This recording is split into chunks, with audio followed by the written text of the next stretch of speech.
जितना ज्यादा अभी जेई और नीट जैसे एग्जामिनेशंस हाइप्ड हैं या फिर बहुत ज्यादा ही ऊपर माने जाते हैं, सब लोग उसके पीछे पागल हैं, चाहे वो बिजनेस वाइज देख लो या पेरेंट्स की तरफ से देख लो या फिर बच्चों के नंबर्स देख लो, तो बहुत ही crazy amount of numbers increase करते हैं हर साल। नंबर ऑफ स्टूडेंट्स अपीयर्ड की बात कर रहा हूं मैं। कभी अपने आप में सोचा है कि ऐसा क्यों हो रहा है, इतना ज्यादा हाइप क्यों क्रिएट हो रहा है, क्यों इतने सारे नंबर ऑफ स्टूडेंट्स बढ़ रहे हैं हर साल?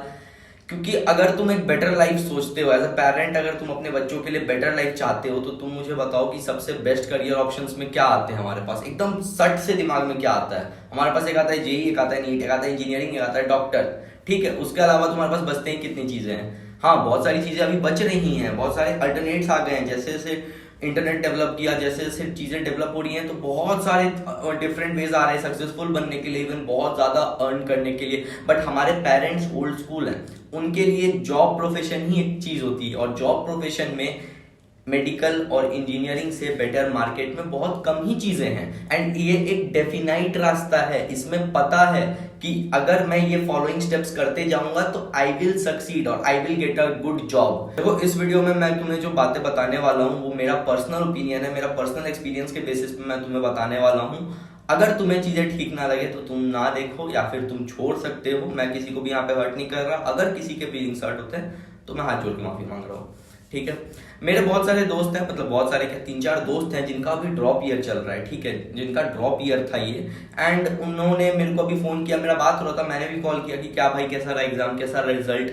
ठीक है, एंड वो सारे डिप्रेस्ड थे कि नहीं गया अच्छा या फिर नहीं हो रहा है सिलेक्शन। ठीक है, एंड ज्यादा डिप्रेस इसलिए हैं क्योंकि एक साल पहले उन्होंने देखा कि उनके साथ के जो मैक्सिमम उनके फ्रेंड्स थे वो किसी कॉलेज में चल गए हैं, इधर प्राइवेट या फिर किसी भी कॉलेज में चले गए हैं, एंड वो वहीं के वहीं हैं। एंड उन्होंने फिर भी एक ड्रॉप लिया और कहा कि मैं फिर से करूंगा, एंड वो अगेन फेल हो गए।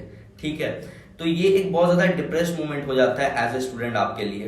देखो, ना ही किसी को आपके प्रोसेस से मतलब है, ना ही किसी को आपके स्ट्रगल से मतलब है। लोग रिजल्ट देखता है। देखो, अगर आप दिन के 14 घंटे पढ़ते हो ना डेली एक कमरे में बंद होके, जिसे कोई नहीं देख रहा है, आपके मम्मी पापा कोई नहीं देख रहा है, और आप 1 साल तक पढ़ते रहते हो और स्टिल आपके मार्क्स अच्छे नहीं आते, आप एग्जाम क्लियर नहीं करते हो, तो सब यही कहेगा कि आपने बिल्कुल भी मेहनत नहीं की, आप रूम के अंदर बैठ के मस्ती करते रहते थे।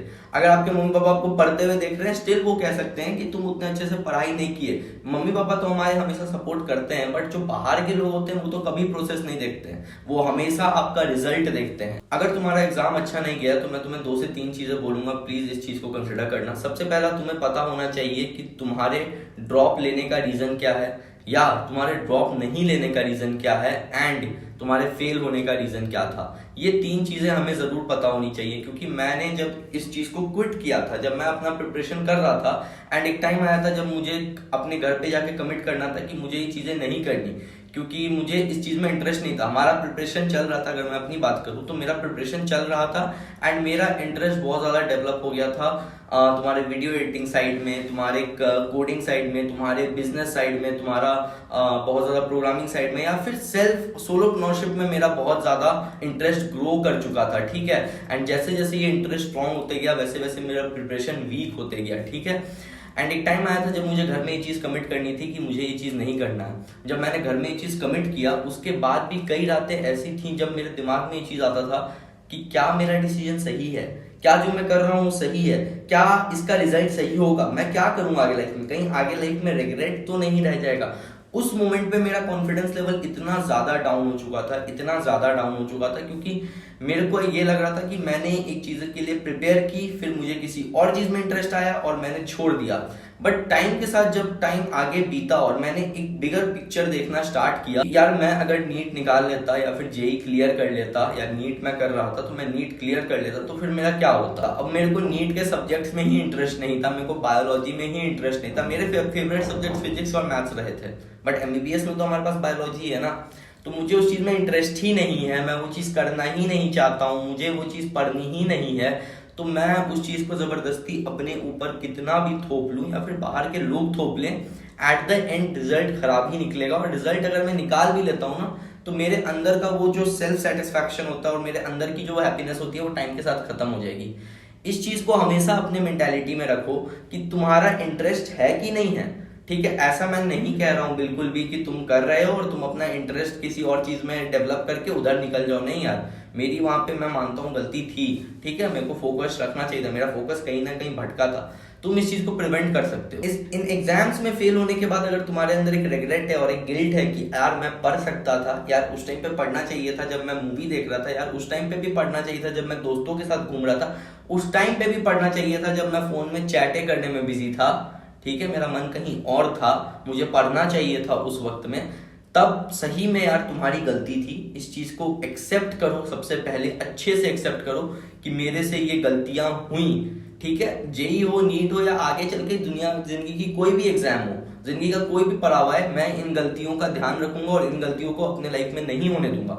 उस चीज को जब एक्सेप्ट करोगे ना, तब तुम्हें समझ में आएगा कि यार मैं गलत था और तुम्हें एक लेसन मिलेगा जिससे जो तुम्हें आगे लाइफ में हेल्प कर रहा होगा। बट अगर तुम एक्सेप्ट ही नहीं कर पाओगे, उस रिग्रेट को कहीं ना कहीं अपने अंदर रखोगे और सब जगह एक्सप्लेन करोगे कि क्यों नहीं हुआ, तो कभी भी तुम्हारी चीजें तुम्हारे लिए फेवरेबल नहीं हो पाएंगी। ना ही तुम अपने आप को ठीक कर पाओगे, ना ही तुम अगले साल कुछ अच्छा कर पाओगे, ना ही उसके साल अच्छा कर पाओगे, जब तक तुम खुद के मिस्टेक्स को, खुद के डार्क साइड्स को, खुद के फ्लॉज को, खुद की गलतियों को जो तुमने की हैं उनको नहीं पहचाने। गलती पहचानने का ये मतलब नहीं है कि तुमने उन गलतियों को आइडेंटिफाई कर लिया, बट तुम्हें अगर लगता है ना कि तुम उसे सॉल्व नहीं कर सकते हो, अपने आप को 20-21 दिन का टाइम दो और उस चीज को सॉल्व करने के लिए बैठो। अपनी वो फ्लॉज, मिस्टेक्स जो तुमने की हैं उनको सॉल्व करने के लिए बैठो। अगर 21st डे में तुम एज अ फेलियर होते हो ना, फिर से अगर तुम नहीं उसको सॉल्व कर पाते हो, अरे एक और 21 डेज का चैलेंज ले लो, फिर से करो, फिर फेल होते हो ना, तो समझ जाना कि तुम्हारे बस की ही नहीं है वो चीज, ठीक है, तुम्हारा इंटरेस्ट उस चीज में नहीं है, तुम उस चीज के लिए बने ही नहीं हो, तुम उस गलतियों को ठीक ही नहीं कर पा रहे हो, तब तुम्हारे ड्रॉप लेने का, नहीं लेने का कोई मतलब नहीं बनता है। तुम्हारी वो गलतियां अगर वापस रहेंगी तो रिजल्ट अगले बार भी सेम रहेगा, चाहे तुम इस बार 4 नए कोर्सेस ले लो, 4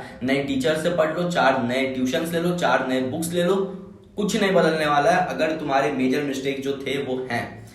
अगर तुम वो बच्चे हो ना जिसको लगता है कि यार मैंने किया बट कहीं कुछ कसर रह गई थी और कर सकता था, एक सेल्फ सेटिस्फैक्शन तो है कि मैंने किया था, ठीक है, कुछ गलत हो गया जिस चलते नहीं हो पाया, ये चीज तुमको अंदर से पता है, तुम्हारे अंदर वो रिग्रेट और गिल्ट नहीं है कि यार मेरे को पढ़ना चाहिए था और मैं मजे काट रहा था, तब उस समय पे तुमको उस चीज में आगे बढ़ना चाहिए। ड्रॉप लेने के लिए घबराओ मत कि यार सारे दोस्त कॉलेज में जा रहे हैं, सारे दोस्त एंजॉय करने वाले हैं, मैं क्या करूंगा, मैं तो ड्रॉप लेके क्या करूं, घर में बैठ के पढ़ाई कितना करूं, बोर हो गया हूं इस घर को देख देख के।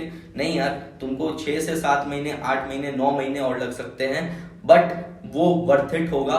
9 महीने बाद जब तुम सक्सेस करोगे तब तुम्हें एक वर्थ पता चलेगा तुम्हारे उस 9 महीने के जर्नी की, तुम्हें एक वर्थ पता चलेगा अपने हर एक स्ट्रगल का। हम लोग का जो ह्यूमन माइंड होता है ना, वो कुछ ऐसा ही होता है कि हम लोग हर चीज में एक अल्टरनेटिव ढूंढने में लग जाते हैं। अरे यार जेई नहीं हुआ तो ये चीज करने चल जाते हैं। बहुत सारे बच्चे हैं अभी जिनका मेरे को कमेंट आता है कि भैया मेरे जेई में अच्छे मार्क्स नहीं आए, मैं डेटा साइंस करने चल जाऊं क्या?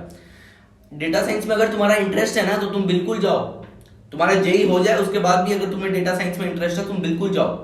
बट अगर तुम्हारा इंटरेस्ट नहीं है और तुम्हारा जेई नहीं हुआ इसलिए तुम जा रहे हो तो मत जाओ भाई, वहां भी तो रुक जाओ, तो थोड़ा सोच लो, तो थोड़ा देख लो, क्योंकि वहां पे भी इंटरेस्ट नहीं है, वहां पे भी ऐसा नहीं है घुस के फेल नहीं होगे, फेल होगे।